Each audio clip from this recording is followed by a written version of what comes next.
Empiezo con el primero, doctor Didier. Hace 15 días estaba en Medellín y yo había dejado parte de mi biblioteca en la casa de mi hermano Pascual. Y abrí un libro y encontré una frase subrayada, era un libro viejo de un autor, creo que rumano, que vivió mucho tiempo en Francia, Cioran. Y decía el subrayado, decía, es mucho más fácil defenderse de las críticas que de los encomios. Entonces me queda muy difícil defenderme de todo lo que usted dijo, pero lo aprecio y la verdad le agradezco de todo corazón. El segundo punto tiene que ver con lo que pasó el miércoles pasado en plenaria de Cámara. Yo la verdad quedé preocupado por la forma como se presentó ante la opinión pública nacional. No todo el mundo estaba viendo el debate, lo que ocurrió allí. Básicamente fueron dos noticias las que salieron de un debate de ¿cuántas horas, doctor Rafael? Primero, que no había congresistas, creo que había 10 de 166. Y segundo, que lo único que había dicho el ministro de la Salud era que no había crisis. Yo hice una intervención de 40 minutos tratando de mostrar todos los matices.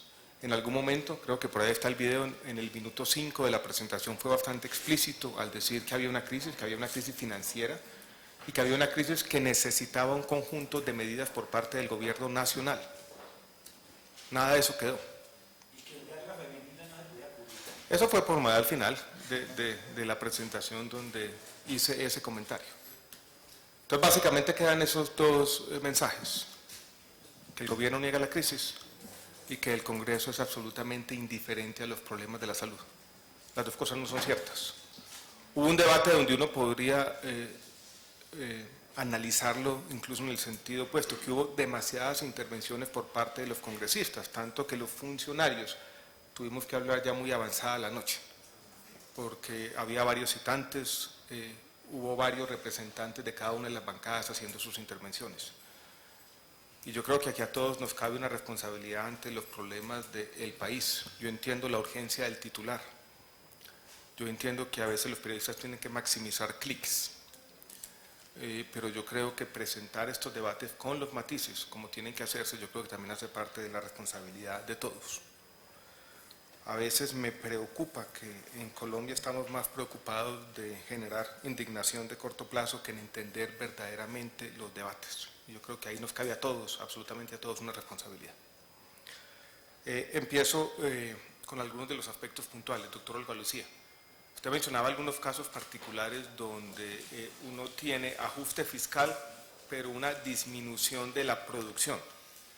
Sin embargo, como lo decíamos aquí la semana pasada, si uno mira los datos de producción, medidos por ejemplo en VRs, que es una forma de medir agregadamente, la producción está aumentando en la República y está aumentando en primero, en segundo y en tercer nivel. Entonces, a nivel agregado no podemos decir que los ajustes o los programas de ajuste fiscal y financiero hayan afectado la producción. Esas son las cifras agregadas. Ajuste fiscal con aumento sistemático, constante, permanente de la producción medida en VR. Puede haber algunos casos particulares donde eso se da. Viene el tema de giro directo. El superintendente ahora yo creo que nos va a ampliar algo que se dijo aquí la semana pasada, y es las medidas para garantizar que se cumplan esos porcentajes del giro directo, donde la superintendencia va a hacer una vigilancia acentuada en ese tema, como lo anunciamos doctor Juan Carlos hace un mes cuando anunciamos el plan de choque. Yo creo que también hay un tema importante en los giros directos, responsabilidad de todos, parte nuestra de hacer una mejor vigilancia, seguimiento que tiene que hacer el Ministerio y también responsabilidad de las instituciones prestadoras, doctor Olga Lucía, y es descargar los giros directos para que esas cuentas de cartera sean cuentas reales. Hay una cifra que ustedes conocen, que hemos mencionado en varios debates, pero hay 2 billones de pesos de giros directos que no han sido descargados. También puede haber responsabilidad por parte de la CPS, que muchas veces no son explícitas a la hora de decir este giro directo va a pagar esto o lo otro. Pero yo creo que eso es importante. Aquí hablamos de recursos de salud pública. Doctora Ana Lucía, usted ha sido una abanderada de esta causa, porque hemos dicho muchas veces que no gastamos en prevención, que la salud pública está descuidada, que una cosa pasa y la otra. Sin embargo, si nos vamos a ver los recursos de salud pública girados a las entidades territoriales, encontramos inmediatamente grandes problemas de ejecución de esos recursos.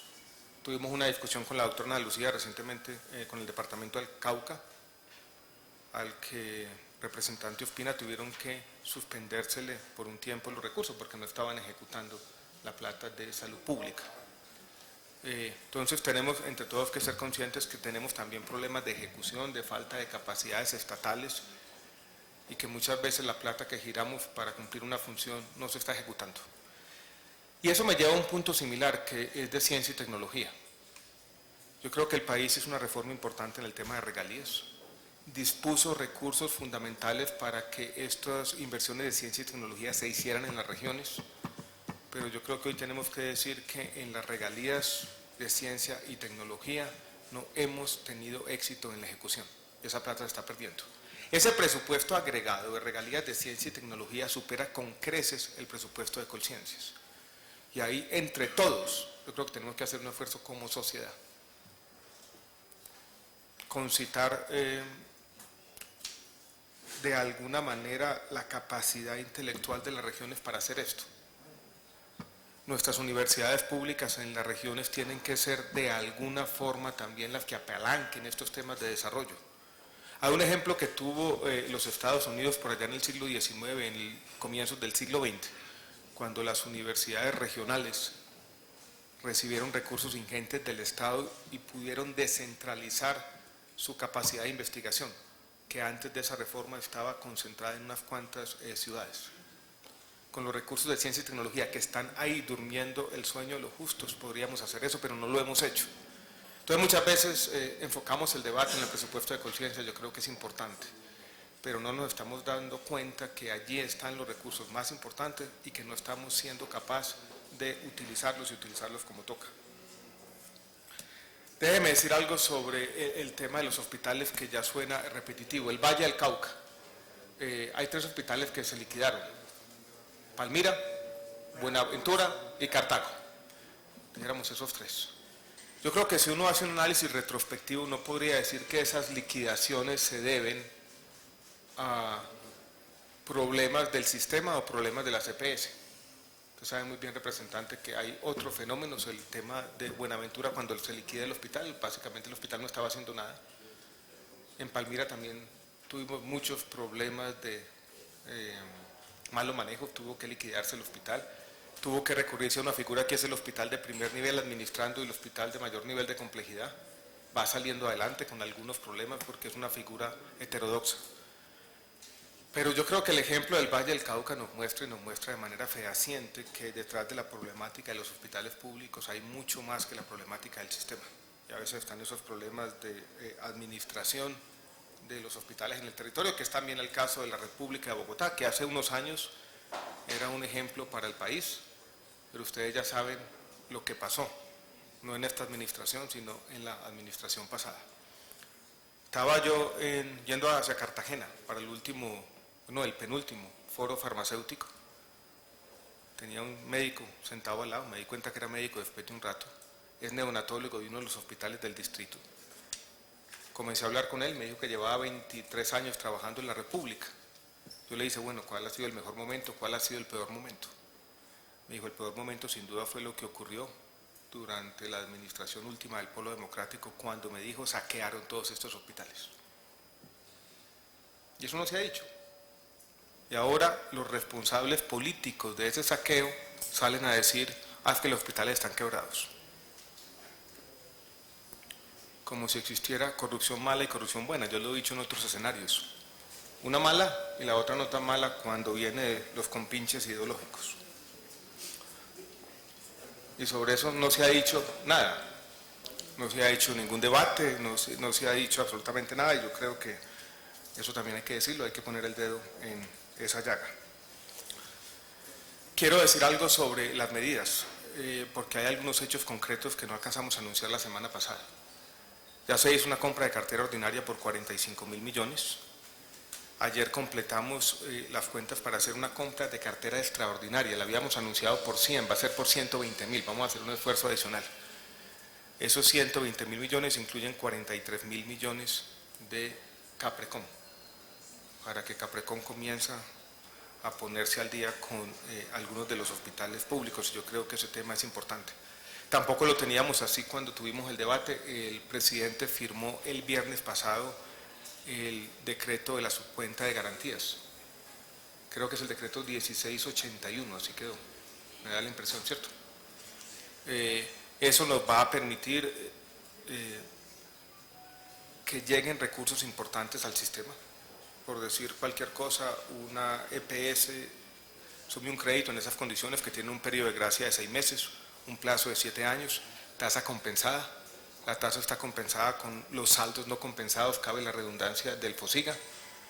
Y con esos recursos, por decir cualquier cosa, Comeva, que está en conversaciones desde hace un tiempo, quiere tener un crédito de 200.000 millones. Lo que va a hacer con ese crédito inmediatamente es pagarle a los prestadores. Yo creo que eso va a ser un alivio importante que se va a sentir ahora. No estamos hablando de meses, estamos hablando de días, a lo sumo de semanas. Y también tenemos concreción por parte de las cajas de compensación del artículo del Plan Nacional de Desarrollo, no recuerdo, Juan Carlos, el número, pero que ya tenemos una resolución que lo reglamenta. Ya hay recursos que las cajas de compensación nos han dicho que van a utilizar, tanto del 625 de la 1438 como de algunos activos, por 360.000 millones de pesos. Entonces hay estas medidas que anunciamos como el plan de choque ya se están concretando, han tomado de pronto un tiempo más del que previmos en primera instancia, pero yo creo que eso es importante y ahí van. Yo quiero llamar la atención, ya para terminar, sobre otra medida o otro anuncio, en un buen sentido. A veces hay anuncios retóricos, yo creo que este fue un buen anuncio, que se hizo cuando el presidente hizo la rendición de cuentas y estuvo en el ministerio. Cada ministerio tenía que presentarle al país una meta. La meta del Ministerio de Salud fue tal vez la más difícil de explicar. Hay otros ministerios que pueden decir, yo voy a construir tantas viviendas o tantos kilómetros de carretera, o creo que el Ministerio de Educación se comprometió con tener tantos estudiantes en jornada única. La meta del ministerio estuvo enfocada en estos asuntos de prevención, sobre todo en enfermedades crónicas no transmisibles. Y lo que planteamos fue disminuir la mortalidad prematura para población entre 30 y 70 años por enfermedades crónicas no transmisibles, haciendo énfasis, doctor Didier, en las 4 que usted mencionó: enfermedad cardiovascular, cáncer, diabetes y EPOC. Eso significa algo así como 15.000 muertes menos en los próximos 4 años. Imagínense 15.000 ataúdes filados. O sea, es un impacto grandísimo y eso implica que entre todos, como sociedad, como Estado, como ministerio, como entidades territoriales, ustedes y nosotros como agentes políticos tenemos que trabajar para que esa meta se cumpla. El impuesto a las bebidas azucaradas yo creo que tiene un doble objetivo, por los impuestos que hemos anunciado en ese debate. El primero es el objetivo que nos ayuda a ir cumpliendo la meta, pero el segundo, y yo creo que ha sido importante en los últimos días o las últimas semanas, es que este tema se ha puesto sobre la mesa. Yo creo que llevábamos como país un tiempo largo sin discutir estos aspectos de prevención. Yo he visto editorial del Tiempo, editorial del Espectador, todo el mundo pronunciándose, los mismos médicos asumiendo una postura más proactiva en un tema que es difícil, porque implica necesariamente que tenemos que cambiar nuestros comportamientos. Todo el mundo sabe que cambiar los comportamientos no es fácil. Entonces la invitación que estamos haciendo, y podemos tener un debate en los próximos días, es mirar cuáles son el conjunto de medidas específicas que tenemos que tomar para avanzar en los aspectos de promoción de la salud y prevención de la enfermedad. Porque sin eso, ustedes ya lo han dicho, va a ser muy difícil simplemente con medidas remediales, pagando medicamentos de alto costo a los precios de hoy en día, que el sistema sea sostenible, con todo lo que eso implica. Porque no nos digamos mentiras, esta discusión de los recursos, de la plata de los hospitales, de los programas de saneamiento financiero, son todos síntomas de exactamente el mismo problema, es un problema de sostenibilidad. A veces se nos dice, no deberíamos poner la sostenibilidad en el centro del debate, pero nos aparece por todos lados y tiene, dijéramos, muchas formas de manifestarse, y en el fondo esto es un debate. Así fue citado para mirar estos aspectos de sostenibilidad, sobre todo cómo se reflejan los aspectos de sostenibilidad en la República de Hospitales. Yo agradezco a todos el debate, agradezco el apoyo y la confianza de muchos de ustedes. La verdad lo apreciamos mucho y repito algo con lo que comencé mi debate. Aquí estamos como lo estamos haciendo desde, yo ya voy a cumplir la semana entrante 3 años en el ministerio, trabajando por estos temas y reiterando el acompañamiento que hemos tenido de esta comisión y de este Congreso en muchas de estas luchas. Muchas gracias a todos.